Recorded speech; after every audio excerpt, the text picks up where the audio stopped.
Bapak, Ibu, saudara-saudari jemaat yang dikasihi oleh Tuhan, dimanapun berada, khususnya untuk jemaat GBKP Gading Serpong, sambutlah salam kami, Shalom, salam sejahtera bagi kita semuanya.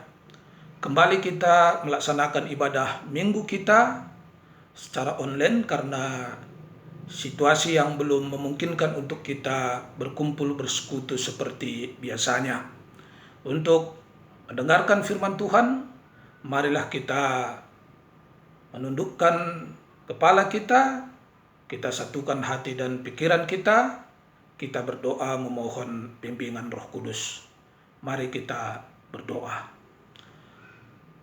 Bapa di sorga, sukacita kami yang sesungguhnya adalah karena Engkau telah memilih kami menjadi anak-anak-Mu. Oleh sebab itu, bagaimana sekalipun situasi di sekeliling kami, tetap ada alasan kami untuk bersukacita, untuk memuji dan memuliakan nama Tuhan. Bapa, Engkau tahu ya Bapa, pada saat ini kami masih dianjurkan untuk tinggal di rumah sehubungan dengan pandemik virus corona COVID-19. Namun kerinduan kami untuk bersekutu dengan Tuhan, untuk menyembah Tuhan, tentunya tidak terhalang oleh wabah ini. Oleh sebab itu, tibalah saatnya kami mau membaca dan merenungkan firman Tuhan. Kiranya kuasa Roh Kudus Tuhan yang menaungi hati dan pikiran kami, sehingga firman-Mu yang kami baca dapat kami mengerti dan dapat menjadi sumber kekuatan kami untuk tetap setia mengikut Engkau, walaupun ada penderitaan-penderitaan yang harus kami terima sebagai konsekuensi mengikut Tuhan.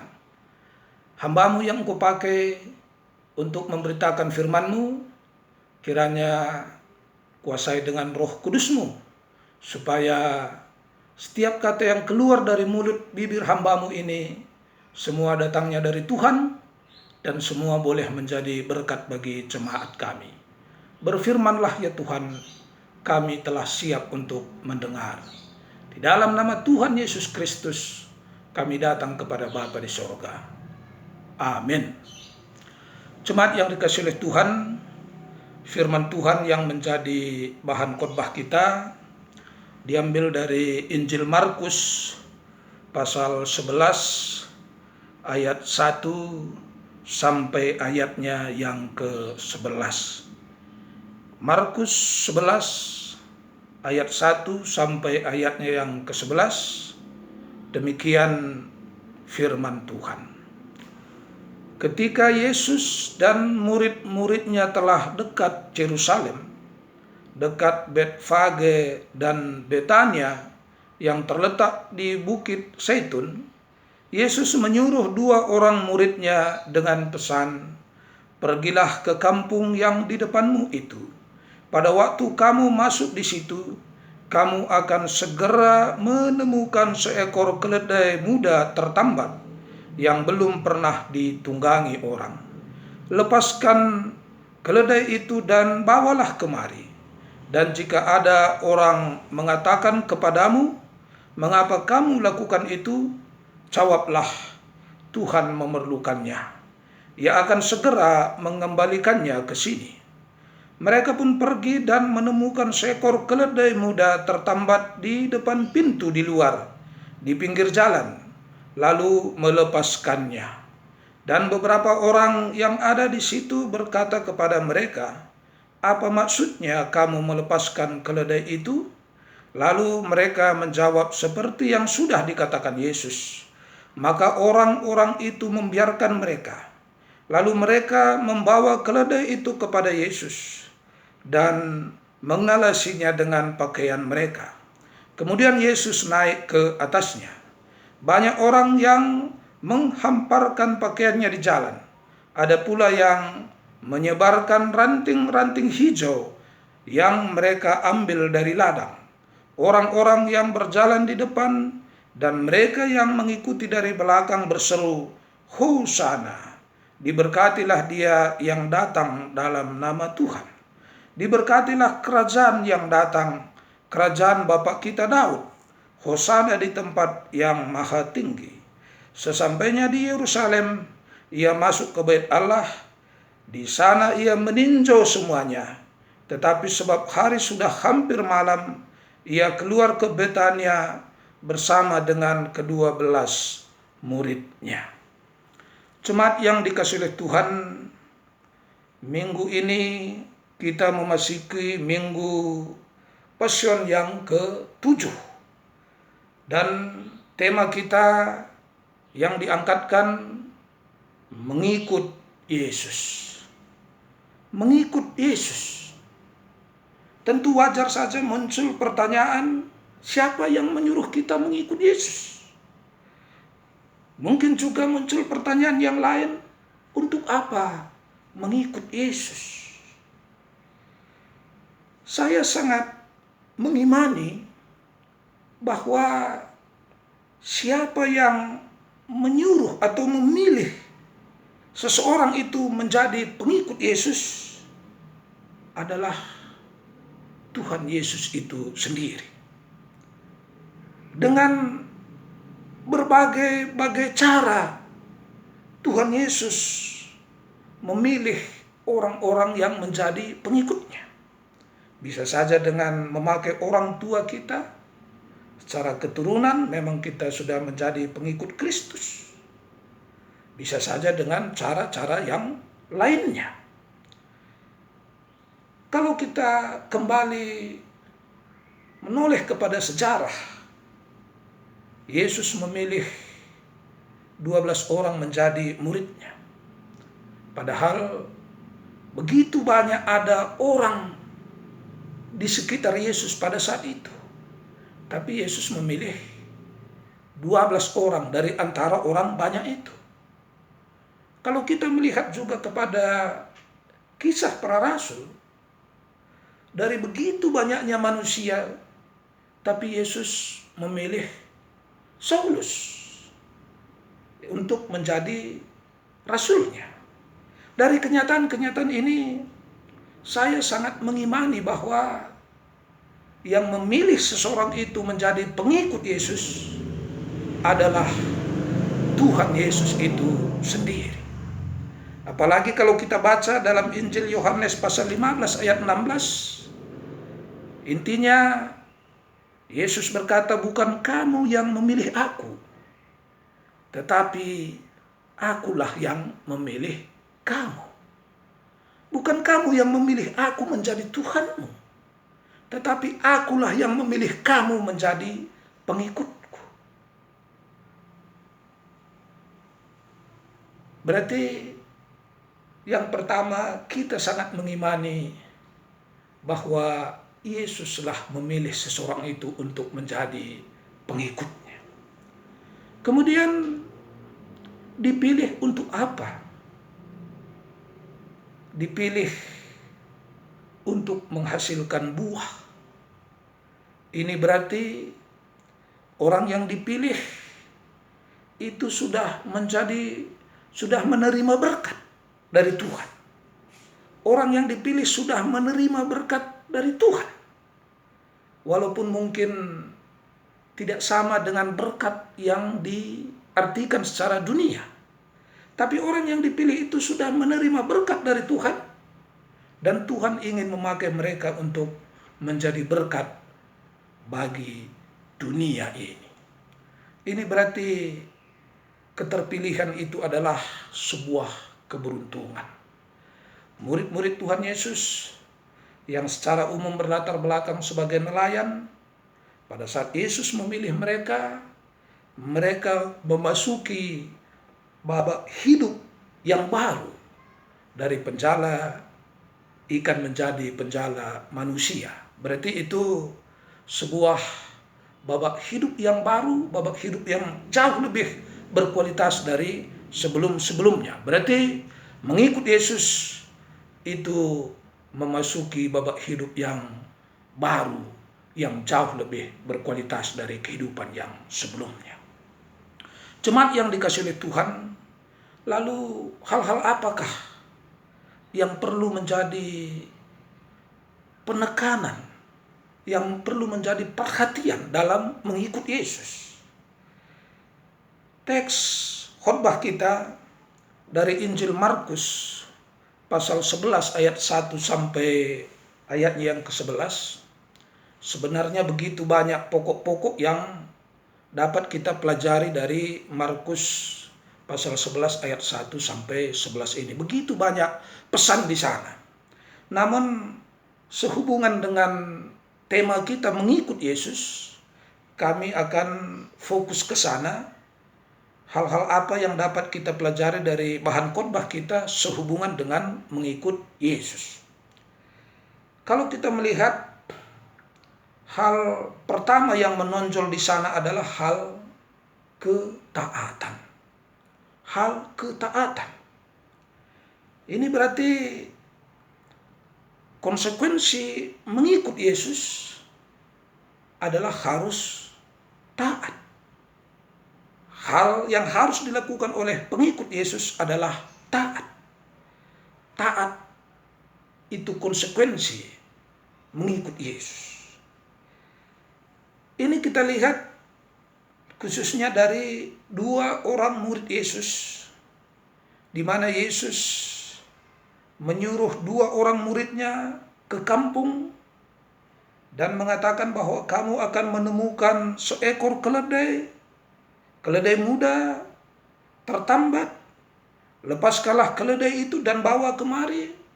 Kalau ada yang bertanya mengapa kamu lakukan itu, jawablah, Tuhan memerlukannya. Saya kira menerima perintah seperti ini wajar saja seandainya muncul berbagai pertanyaan. Apakah keledainya pasti ada di sana?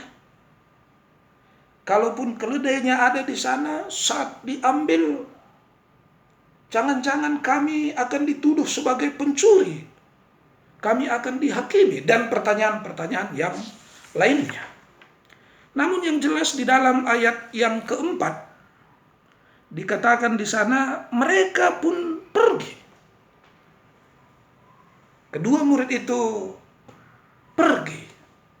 Artinya mereka taat terhadap perintah yang disampaikan oleh Yesus.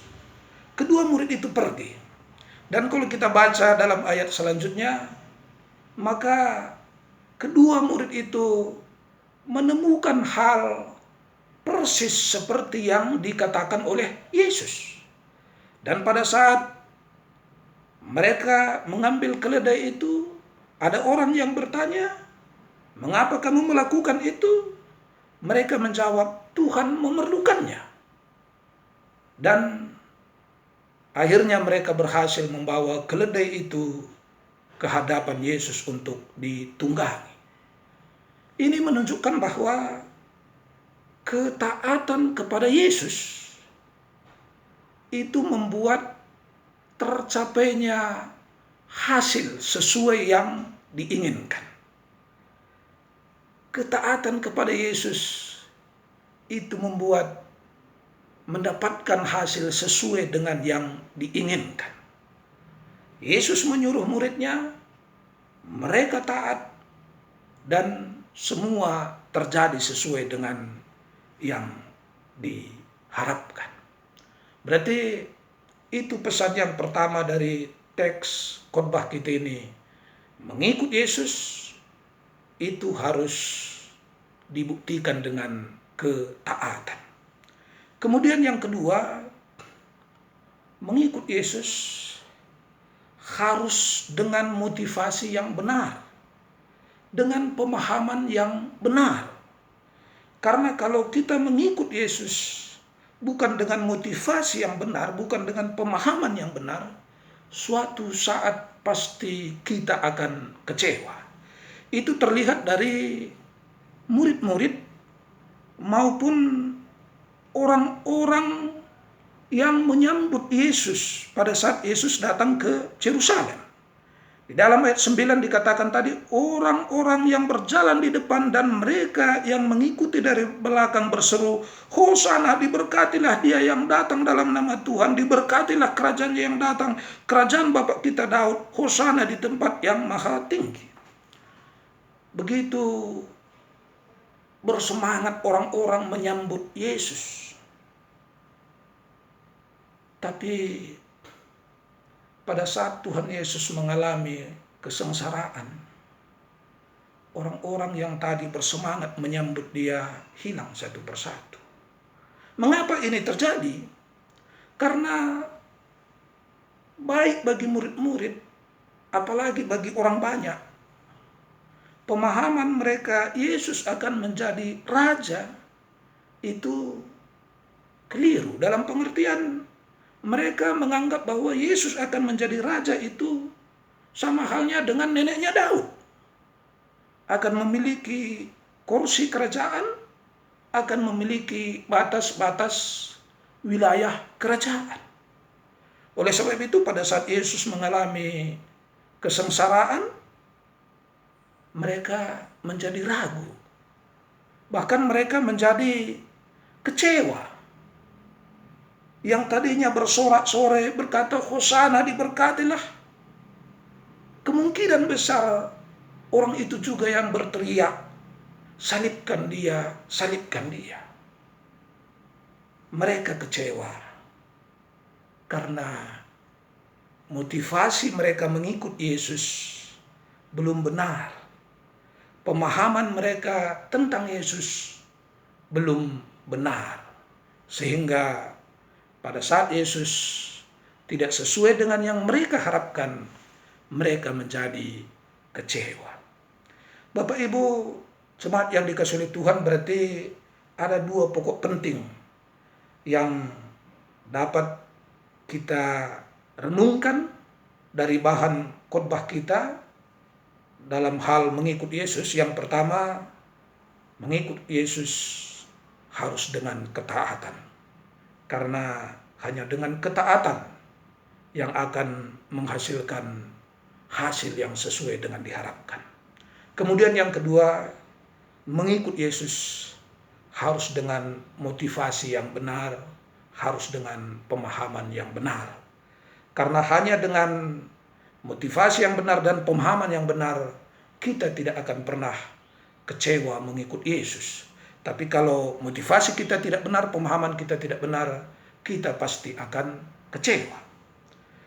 Kemudian kalau kita kaitkan dengan info kasio kita, ini menarik karena ini seolah-olah langsung menjawab hal-hal apakah yang harus kita pahami dalam mengikut Yesus. Info kasio kita Matius 10 ayat 40 merupakan bagian dari penjelasan Yesus tentang maksud kehadirannya. Bahwa berbeda dengan pemahaman umum bahwa di sini Yesus mengatakan bahwa dia akan datang membawa pedang. Tentu ini berbeda dengan pemahaman yang sebelum-sebelumnya. Ini merupakan penjelasan Yesus tentang maksud kedatangannya supaya orang-orang di sekitarnya termasuk murid-muridnya memiliki pemahaman yang benar tentang kedatangan Yesus dan konsekuensi mengikut Yesus. Kalau kita baca dari ayat 37 sampai 39, di sana Yesus menekankan konsekuensi mengikut dia. Yang pertama, pengikut Yesus harus menomorsatukan Yesus. Bahkan lebih dari bapak, ibu, anak laki-laki atau anak perempuan. Kemudian konsekuensi yang kedua harus memikul salib. Kemudian konsekuensi yang ketiga harus menghargai Yesus. Bahkan lebih dari nyawanya sendiri. Tapi orang yang menghargai Yesus lebih dari nyawanya akan memperoleh nyawanya. Ini tentu perlu lagi penjelasan yang lebih dalam. Hanya saja maksud kami di sini Yesus ingin menjelaskan bahwa mengikut Dia itu memiliki konsekuensi, memiliki resiko, supaya jangan kecewa kalau tiba saatnya menghadapi resiko karena mengikut Yesus. Kemudian ayat 40 invokasio kita tadi, barang siapa menyambut kamu, ia menyambut aku, dan barang siapa menyambut aku, ia menyambut Dia yang mengutus aku. Ini sebuah jaminan yang diberikan oleh Tuhan Yesus. Betapa berharganya orang-orang yang Dia utus. Pada saat orang lain menyambut utusan-utusan Tuhan Yesus, itu berarti orang itu juga menyambut Yesus, dan itu juga berarti orang itu menyambut Dia, Bapa yang mengutus Yesus. Bapak, Ibu, saudara-saudari jemaat yang dikasihi oleh Tuhan, kemudian dari bahan bacaan kita Yesaya 52. Yesaya 52 merupakan Deutero Yesaya atau Yesaya yang kedua, yang mengisahkan keberadaan umat Israel di pembuangan Babylon. Namun dinyatakan di sana bahwa walaupun pada saat itu mereka berada di pembuangan di Babylon sebagai konsekuensi ketidaktaatan mereka, namun akan ada pemulihan. Akan ada saatnya datang utusan Allah, dan kedatangan utusan Allah ini membuat segala sesuatu menjadi indah. Kedatangan utusan Allah ini adalah kabar damai, kabar sukacita, membawa berita keselamatan, menciptakan suasana gembira, sehingga bangsa Israel akan boleh kembali bersorak-sorai. Dari ketiga bagian firman Tuhan ini, kita melihat ada beberapa penekanan atau beberapa pokok-pokok perenungan. Yang pertama, mengikut Yesus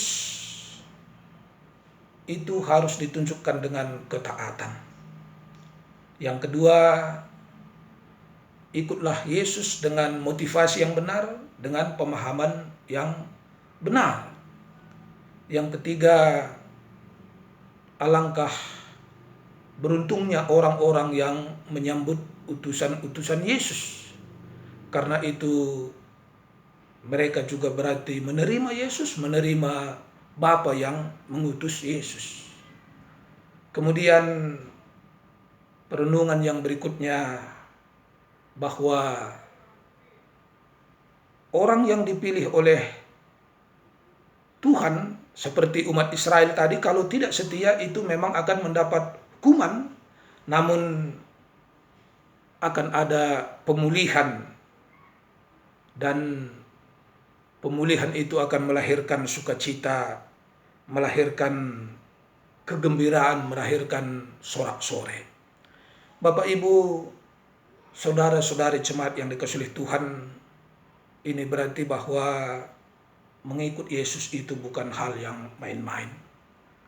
Mengikut Yesus itu harus menjadi hal yang utama. Mengikut Yesus itu memang ada konsekuensinya. Namun tetap mengikut Yesus itu adalah sebuah keberuntungan. Sebuah keberuntungan yang tidak dapat diberikan oleh dunia ini.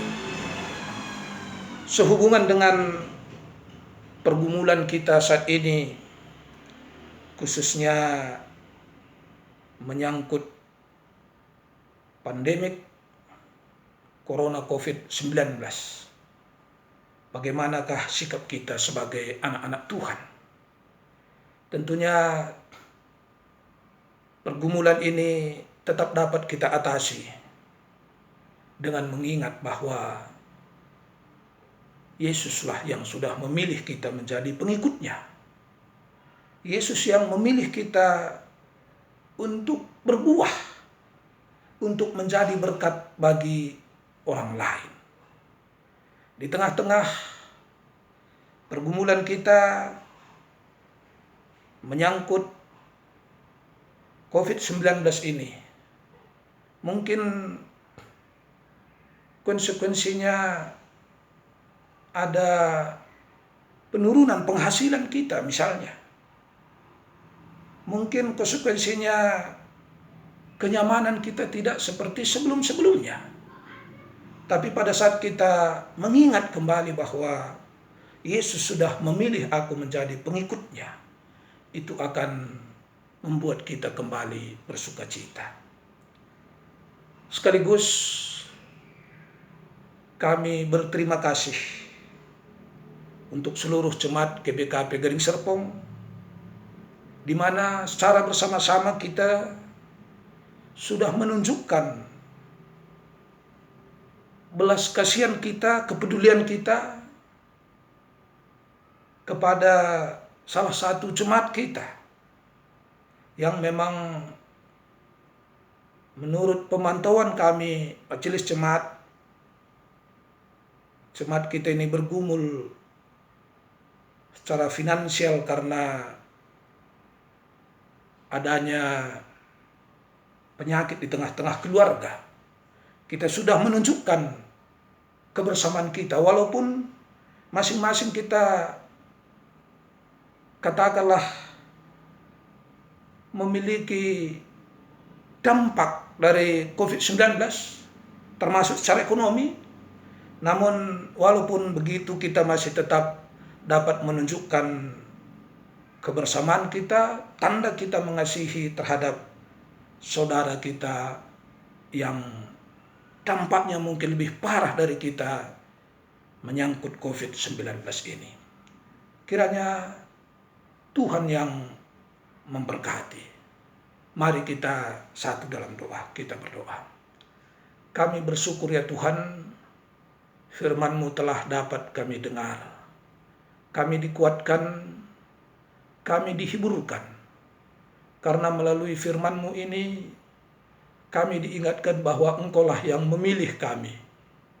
Dan pada saat Engkau memilih kami, tentunya itu adalah sebuah keberuntungan yang melebihi segala keberuntungan yang dapat diberikan oleh dunia ini. Kami dipilih menjadi pengikut Yesus. Oleh sebab itu, kami diajak untuk menunjukkan ketaatan kami. Karena ketaatan untuk mengikut Yesus itu akan memberikan hasil seperti yang kami harapkan. Kemudian kami harus mengikut Yesus dengan motivasi yang benar, dengan pemahaman yang benar, supaya kami tidak kecewa. Kami harus memahami bahwa mengikut Yesus itu harus memikul salib, harus memposisikan Yesus sebagai yang utama dalam kehidupan kami. Bapa di sorga, kiranya Engkau yang menguatkan kami untuk memberlakukan firman-Mu ini, sehingga buah-buah dari firman-Mu ini benar-benar kami nikmati dalam kehidupan kami dan dapat kami bagikan kepada orang lain. Kami juga sungguh bersyukur ya Tuhan, walaupun secara keseluruhan kami terkena dampak dari pandemi corona COVID-19, namun di tengah-tengah jemaat kami GBKP Gading Serpong, kami masih boleh menunjukkan kebersamaan kami sebagai anak-anak Tuhan untuk memberi dukungan kami kepada salah satu jemaat kami yang memang sudah beberapa waktu bergumul dengan penyakit di mana secara rutin harus berobat ke rumah sakit. Kiranya Tuhan yang memberkati keluarga jemaat kami yang mengalami pergumulan ini. Kiranya Tuhan juga yang memberi kekuatan. Kemudian Tuhan juga yang memberkati kami seluruhnya. Walaupun pandemi corona COVID-19 ini begitu berdampak bagi kami, namun kami tetap kuat karena kami selalu mengingat bahwa Engkaulah yang telah memilih kami menjadi pengikut-Mu, dan kami harus berbuah.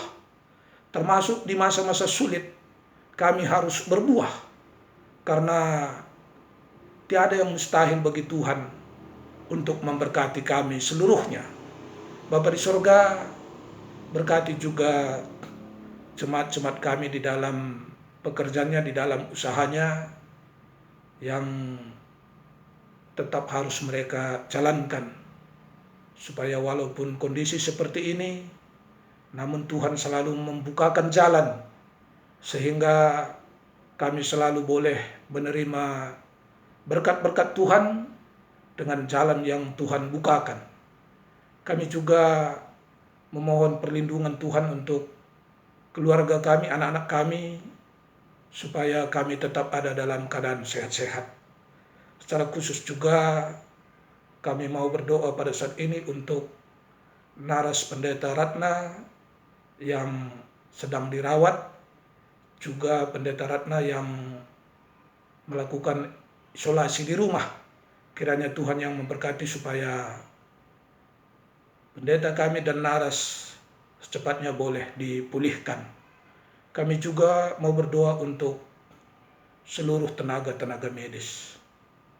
Bapak, biarlah tenaga-tenaga medis melaksanakan tugas-tugasnya atas dasar pemahaman bahwa Tuhanlah yang memilih mereka, sehingga pada saat mereka melakukan tugas-tugasnya itu adalah sebagai sebuah wujud ketaatan mereka terhadap perintah Tuhan. Oleh sebab itu lindungilah mereka Bapa. Tuhan juga yang memberkati pimpinan bangsa kami, supaya dapat mengambil kebijakan-kebijakan yang benar-benar datangnya dari Tuhan, sehingga benar-benar kebijakan-kebijakan itu akan meluputkan kami dari wabah ini Bapa. Dan kiranya sebagai rakyat juga tuntunlah kami supaya taat terhadap kebijakan-kebijakan yang ditetapkan oleh pemerintah kami. Terima kasih Bapa, inilah doa kami. Kami datang dengan penuh kerendahan hati di dalam nama Yesus Kristus, Tuhan dan Juru Selamat kami yang hidup. Amin.